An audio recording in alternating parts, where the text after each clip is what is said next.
जा रहा है मीन वैल्यू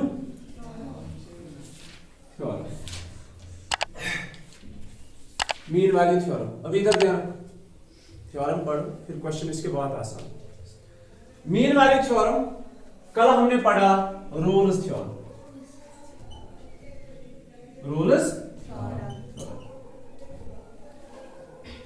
रोल्स थ्योरम में हमने पढ़ा f is continuous if f is continuous, अगर कोई फंक्शन f कंटिन्यूअस है, अगर वही f डिफरेंशिएबल है, कंटिन्यूअस अगर है क्लोज्ड में, डिफरेंशिएबल अगर है ओपन में, और f ऑफ a और f ऑफ b इक्वल है।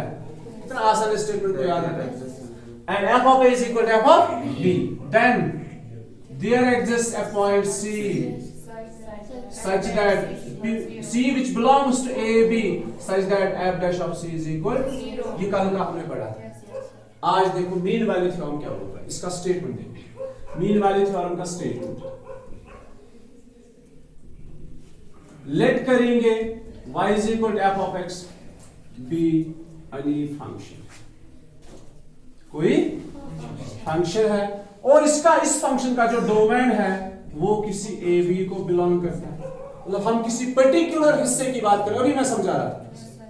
ये डोमेन क्या होता है, हम किसी पर्टिकुलर हिस्से की बात कर रहे हैं जिसके अंदर फंक्शन कंटिन्यूअस है।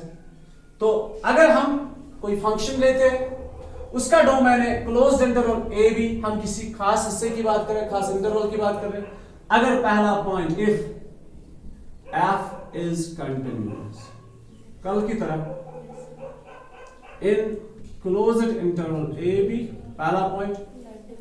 दूसरा point same if f is differentiable in the open interval a b।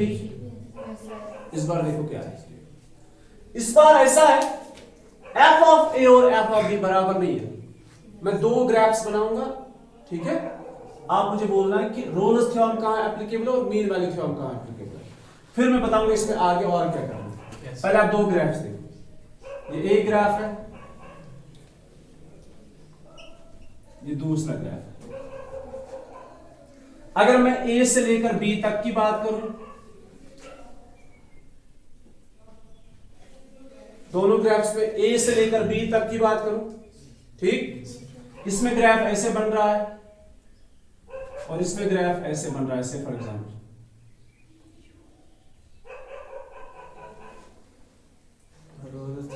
बोलो दो ग्राफ्स में क्या क्या अलग चीजें हैं। इस वाले हिस्से में फंक्शन कंटिन्यूअस भी है, डिफरेंशिएबल भी है, और ए पे जितनी रेंज है उतनी रेंज किस पे है, बी पे। इसमें कितने पॉइंट्स आ गए, 3। इधर देखो, और इसमें देखो कंटिन्यूअस है, डिफरेंशिएबल भी है, लेकिन इसमें एक प्रॉब्लम है, f ऑफ a मतलब इस a पे जितनी रेंज है वो f ऑफ b के बराबर नहीं है, ठीक है। तो मीन वैल्यू थ्योरम में अगर हमारे पास कोई फंक्शन है जिसका ग्राफ कंटिन्यूअस है, अगर कोई फंक्शन कंटिन्यूअस है, अगर कोई फंक्शन डिफरेंशिएबल है, ये आपके सामने एग्जांपल है, और f ऑफ a और f ऑफ b बराबर नहीं है। अब देखो सिर्फ दो पॉइंट्स पे, अगर सिर्फ दो पॉइंट है किसी फंक्शन में, तीसरा पॉइंट नहीं है, तो हम कहेंगे मीन वैल्यू थ्योरम एप्लीकेबल हो रही है। अब देखो मीन वैल्यू थ्योरम हमसे क्या बोल रहा है, ये बोल रहा है देन, दो ही पॉइंट्स पे, then there exists a point C which belongs to a b, then there exists a point C कल की तरह which belongs to a b। यह मींस क्या होगा, then there exists a point C which belongs to a b such that f dash of C is equal to 0। आज थोड़ा different है, then there exists a point C which belongs to a b such that f dash of C is equal to f of b minus f of a divided by b minus a। समझिए आप, ये मत समझ, इस क्या पढ़ रहा basically, ये आवाज समझ मीन वाली, ये रोल्स क्या हम बेसिकली क्या पढ़ रहे थे, इसका मकसद क्या है, हमने इसमें क्या क्या पढ़ा, ग्राफ में भी समझा मैंने आपको। इसमें तीन है, अगर कंटिन्यूअस है, अगर डिफरेंशिएबल है, अगर f ऑफ a और f ऑफ b बराबर है, तो इनके बीच में एक ऐसा पॉइंट C है जहां पे अगर आप टेंजेंट ड्रा करोगे उसका स्लोप 0 होगा। और यही हाईएस्ट या लोएस्ट पीक होगी, ठीक है। इस हिस्से के अंदर ये ग्राफ इससे ज्यादा ऊपर नहीं जाएगा। क्लियर, समझ आओ। अब इसमें क्या है, देखो ये जो है ना, ये डिनोट करता है एफ डैश ऑफ सी, मतलब slope of tangent at that very point is equal 0। ऐसा आओ कि समझ, अगर आप पॉइंट्स पर पेट टेंजेंट का हो सास हॉरिजॉन्टल, सास हॉरिजॉन्टल, ये मतलब क्या है, ये क्या है, एफ डैश ऑफ सी क्या है, slope of tangent. F dash of C क्या है, slope of tangent at point C, मतलब इसके बीच में कोई पॉइंट सी है, ठीक है बेटा, इसके बीच में कोई पॉइंट सी है। से फॉर एग्जांपल दिस, अगर हम इस पे टेंजेंट ड्रा करेंगे, ये डिनोट करता है इस चीज को, एफ डैश ऑफ सी। अब देखो ये क्या है, मैं आपको ये समझाऊंगा पहले, इसको क्या बोलते हैं। मैं बुझो अगर है चुन अगर मैं क्वेश्चन डायरेक्ट ठीक करवा अच्छा देखो इसका मतलब क्या होता है। पहले मैं आपको एक चीज सिखाऊंगा, स्लोप की बात करेंगे, किसकी, स्लोप ऑफ लाइन। ये समझ में आ गया तो ये कंप्लीट हो गया, ठीक है। इसको समझना है, ये समझ में आ जाएगा। आपको पता है अगर हम स्लोप ऑफ लाइन की मैं बात करूं, ये आपने 11th में पढ़ना था, मे भी आपने पढ़ा नहीं होगा या पढ़ा होगा। अगर हम एक लाइन की बात करते हैं, उसका स्लोप, मतलब ये लाइन है, इसका स्लोप निकालना, ठीक है। स्लोप मैंने आपको कल समझाया था, थोड़ा सा इसका कंसेप्ट दिया था कि अगर हॉरिजॉन्टल है, इस पे आप कोई बॉडी रखोगे, विदाउट एक्सटर्नल फोर्स ये मूव नहीं करेगी, दैट मींस इसका स्लोप 0 है, ठीक है।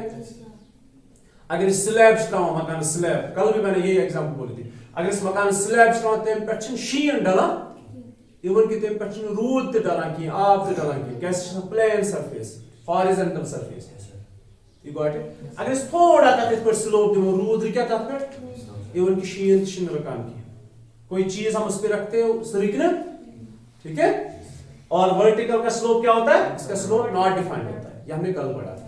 निकालते कैसे, देखो स्लोप ऑफ लाइन कैसे निकालते हैं। एक तरीका इसका है कि अगर स्लोप ऑफ लाइन निकालना है तो आपके पास एंगल ऑफ इंक्लिनेशन होने चाहिए with the positive direction of x axis, यह वना इंक्लिनेशन।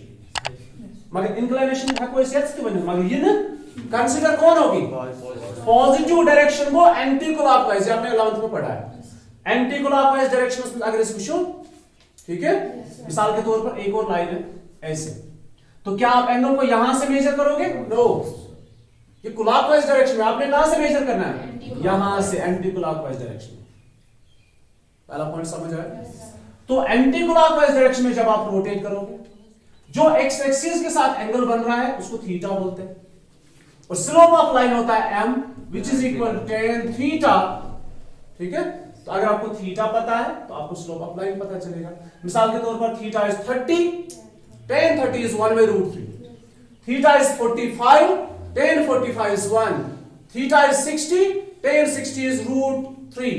If theta is 90, 90 वही क्या है, if theta is 90 it's not defined. If theta is this 0, मतलब they are parallel, theta is 0, slope is 0, ठीक है। तो स्लोप ऑफ लाइन निकालना कितना आसान है, अगर आपके पास एंगल होगा, है ना, बहुत आसान। पहला पॉइंट, अगर आपके पास एंगल नहीं है, आपके पास लाइन के 2 पॉइंट्स गिवन है, ये एक लाइन है, ये एक लाइन है जिसके 2 पॉइंट्स आपको पता है, x1 y1, मेरी तरफ ध्यान रखो, एंड x2 y2। आपको ये एंगल नहीं पता है, बल्कि आपको लाइन के 2 पॉइंट्स पता है। क्या पता है, लाइन के 2 पॉइंट्स आपको पता है, x1 y1 और x2 y2। ये नोन पॉइंट्स है, अननोन नहीं है, ये नोन पॉइंट्स है, मतलब गिवन पॉइंट्स है। इस बार आप स्लोप ऑफ टेंजेंट कैसे निकाल, मतलब स्लोप ऑफ लाइन कैसे निकालोगे। लाइन ही तो टेंजेंट होती है ना, टेंजेंट क्या होता है, tangent is also a line which is a खास लाइन आसा से एकस कर्व सहित आसा अटैच एकस पॉइंट्स पे। क्या आंसर उस सही क्या शेयर सर्कल, ये छा लाइन अत सर्कलस का वास्ता, ये छना लाइन अत सर्कलस कनेक्शन। अब ये सर्कल नहीं, कोई कर्व हो सकती, कोई भी कर्व, तो इसमें एक कनेक्शन है, इसमें एक पॉइंट ऑफ इंटरसेक्शन है। ये भी एक लाइन है, बट इसमें एक खासियत है, सर्कल को इंटरसेक्ट कर रही है 2 पॉइंट्स पर। ये नॉर्मल लाइन है, ये टेंजेंट है बट लाइन ही है। ये भी एक लाइन है बट सीकेंट है। ये क्या है? सीकेंट है। समझ आ रहा नहीं है? तो अगर आपको एक लाइन के 2 पॉइंट्स पता है तो उसका स्लोप कैसे निकाला जाता है? उसका slope m, slope of a normal line is denoted by n, and slope of tangent to the curve is not denoted by m, it's denoted by dy by d of x. कैसे denote करते हैं? अगर एक normal सी line है, इसका किसी curve के साथ कोई कनेक्शन नहीं है, तो हम इसका स्लोप कैसे डिनोट करते हैं? m से, ठीक है? और उसी m को हम डिनोट करते हैं dy by d of x से। कब? जब ये एक लाइन, एक खास लाइन हो, किसी कर्व के साथ अटैच हो। You got it? अब देखो slope of line joining 2 points, इसको याद रखना आप, ये होता है y2 minus y1 divided by x2 minus x1। क्या होता है? y2 minus y1 divided by नहीं समझे? अच्छा, या आप ऐसे लिख सकते हो y1 minus y2 divided by x1 minus x2। Is there any issue? देखो ऊपर इनको इंटरचेंज करो, माइनस कॉमन निकालो, यहां पे इनको इंटरचेंज करो, माइनस कॉमन निकालो, दोनों माइनस कैंसिल, तो ये बचेगा। समझ आ रहा नहीं यार? तो ये है slope of line joining 2 points. क्या होता है slope of line joining 2 points? y2 minus y1 divided by। अब मैं आपको समझाऊं ये क्या है बेसिकली। और एक पॉइंट मुझे आपको बताना, अगर 2 लाइन्स है ऐसे, एक रिलेशन बताते हैं मुझे आपको। ये एक लाइन है, इसका एंगल कितना है? थीटा। ये दूसरी लाइन है, ये लाइन इसको पैरेलल है, बोलो इसका एंगल कितना होगा? थीटा। मिसाल के तौर पर मैं बोलूंगा ये 30 है, ये कितना होगा? 30। क्यों 30 होगा? क्योंकि हाँ यस स्लोप। मैं आपको दूसरे तरीके से बताऊं, आपने पढ़ा है ना पैरेलल लाइंस, उनका ट्रांसवर्सल पढ़ा है ना, आपने पढ़ा है ना पैरेलल बुगा साम तो इथ पढ़ा से छुपे काफी मास। अगर ऐसे होता तब आपको समझ में आ जाता, लेकिन ये पैरेलल है ना, ऐसे उल्टे इथ पर छुपे काफी मास समझ। अगर ऐसे होता, ये कौन सा एंगल है? Corresponding angle. ये कौन सा एंगल है? Corresponding angle. अब ये लाइन इसको रोटेट करूंगा थोड़ा ऐसा, हाँ नहीं हो जाएगा ना? तो ये एंगल्स कौन से एंगल्स होते हैं? मैं आपको यही से बता रहा हूं, 2 lines are parallel then corresponding angles are equal. तो अगर ये 30 है, ये कितना होगा? 30। अगर ये 30 है, ये भी 30 है, तो इसका स्लोप क्या होगा? tan 30। इसका स्लोप कितना होगा?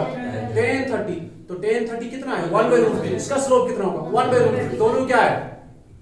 इक्वल है। इसका स्लोप कितना है? 1/√3। m is equal tan 30, then slope is 1/√3। इसका स्लोप कितना है? इसका स्लोप भी 1/√3 है।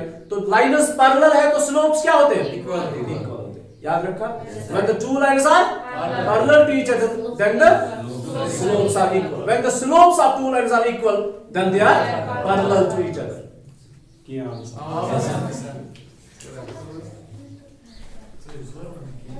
It's not response. अच्छा सुनो अभी, अब इसको कंक्लूड करते हैं। If f is continuous, if f is differentiable, listen. If f is continuous, if f is differentiable, then there exists a point C at which f dash of C। अब मैं आपको समझाऊंगा ये क्या है, इसी के साथ कंक्लूड हो जाएगा। उस तरीके से कंक्लूजन नहीं होता, कैसे ना? सही को बोलना।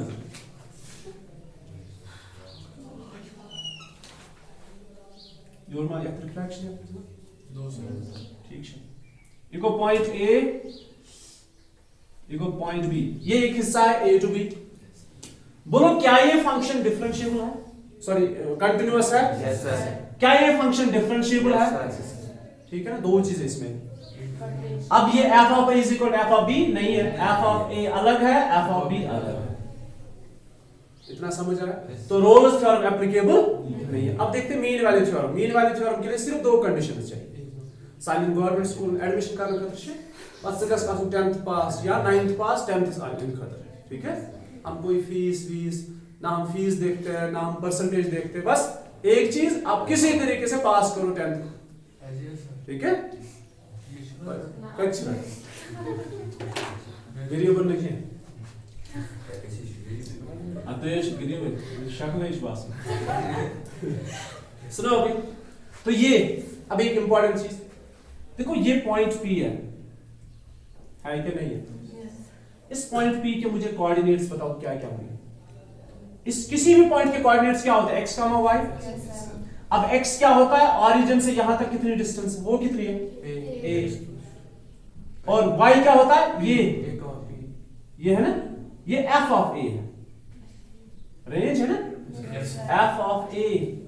a पे रेंज कैसे डिनोट करते हैं? f ऑफ a से। So it's a comma f of a। And what is this? अगर ये पॉइंट q है, इस पॉइंट Q के कोऑर्डिनेट्स बताओ, 0 से यहां तक कितना है? v। और ये क्या है? ये इट्स f ऑफ b। अच्छा, इनमें से एक लाइन को ड्रा करते हैं, मतलब एक लाइन पास करते हैं इससे, P और Q से। लाइन है, बट आपको पता है ये लाइन एक खास लाइन, ये सीकेंट है। क्यों सीकेंट है? ये इस कर्व को 2 पॉइंट्स पे इंटरसेक्ट करते हैं, ये सीकेंट है। अच्छा, एक और लाइन में ड्रा करता हूं किसी पॉइंट पे, ये मिडल में नहीं होगा, ये पॉइंट C, ये कहीं पे भी होगा, ये एक नहीं, एक से ज्यादा भी हो सकते हैं पॉइंट्स। बनिम से फॉर एग्जांपल किए जाए, एक किया तस्लीम में पॉइंट C, आतस्त्रा ब्याह लाइन। सो लाइन क्या है? That line is tangent, that line is tangent. ठीक है, अब आपके पास दो लाइन्स हैं, दो लाइन्स आपस में मैंने पैरेलल रखी। अच्छा, मुझे बोलो ये लाइन जो है इसका स्लोप आप कैसे डिनोट करते हो? f डैश ऑफ C से। C पॉइंट है ना, इसी पे टेंजेंट ड्रा किया ना, तो इस लाइन का स्लोप आप कैसे डिनोट करोगे? f dash of C। अच्छा, ये एक लाइन है जिसके 2 पॉइंट्स हमें पता है, इस लाइन के कितने पॉइंट्स हमें पता है?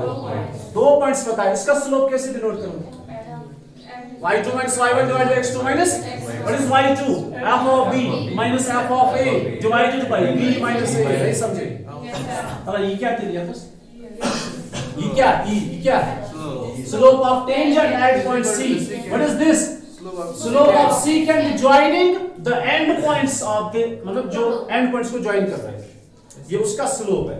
ये स्लोप ऑफ टेंजेंट है, ये स्लोप ऑफ secant है। बोलो यार, ये क्या है? Slope of tangent. ये क्या है? Slope of secant। और इनके बीच में इक्वालिटी, ये क्या डिनोट करता है?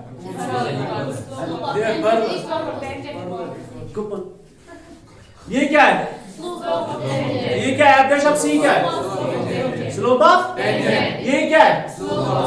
स्लोप ऑफ secant है ना। अब इनके बीच में इक्वालिटी क्या डिनोट करता है? जब दो के स्लोप इक्वल होते हैं तो दो लाइन्स पैरेलल होते हैं। अब समझ आया? अब क्या समझा जरा बोलो। अब हमें ये समझ आया कि अगर कोई भी फंक्शन कंटिन्यूअस है और कोई भी फंक्शन डिफरेंशिएबल है, अगर उसमें दो चीजें तो आपको पता है उसमें एक और खासियत ऐड होगी। क्या खासियत? कि इसके बीच में ए और बी के बीच में एक पॉइंट C होगा, उस पे अगर आप टेंजेंट ड्रा करोगे और इन एंड पॉइंट्स को अगर आप ज्वाइन करोगे तो ये सीकेंट बन जाएगा। ये टेंजेंट है, ये इसका स्लोप है, ये सीकेंट है, ये इसका स्लोप है। ठीक है, ये स्लोप है, ये एक नंबर है, it's a slope and this also a slope. और ये स्लोप्स क्या है? इक्वल है। स्लोप्स कब इक्वल होते हैं? दो लाइन्स यार पैरेलल टू ईच अदर। मतलब लास्ट बट कंक्लूजन ये है कि यह पॉइंट पे जिस पे टेंजेंट ड्रा शू करा, वो टेंजेंट जो है वो पैरेलल टू द सीकेंट होता है। क्या होता है? सीकेंट। और आपको क्या करना है मीन वैल्यू थ्योरम में? यही पॉइंट निकालना। You got my point? अब रोल्स थ्योरम और मीन वैल्यू थ्योरम में क्या डिफरेंस है? रोल्स थ्योरम में एक फंक्शन में तीन चीजें होती है, continuous, differentiable and f of a is equal to f of b। Then हम उसमें क्या निकालते हैं? हम उसमें वो पॉइंट निकालते हैं C जहां पे स्लोप ऑफ टेंजेंट क्या होता है? हॉरिजॉन्टल, मतलब 0 होता है, वो लाइन हॉरिजॉन्टल होती है। अब हमने पढ़ा मीन वैल्यू थ्योरम, इसमें कितनी चीजें चाहिए हमें? दो। क्या क्या? f is continuous and f is differentiable. हम क्या निकालते हैं? तीसरा पॉइंट C, वो पॉइंट जहां पे स्लोप ऑफ टेंजेंट और स्लोप ऑफ सीकेंट इक्वल होते हैं, मतलब they are parallel to tangent. Okay, ये हो गया Rolle's theorem and mean value theorem. मुश्किल है? टाइम हो गया। एक्सरसाइज करो सबसे। अच्छे क्वेश्चन साहब।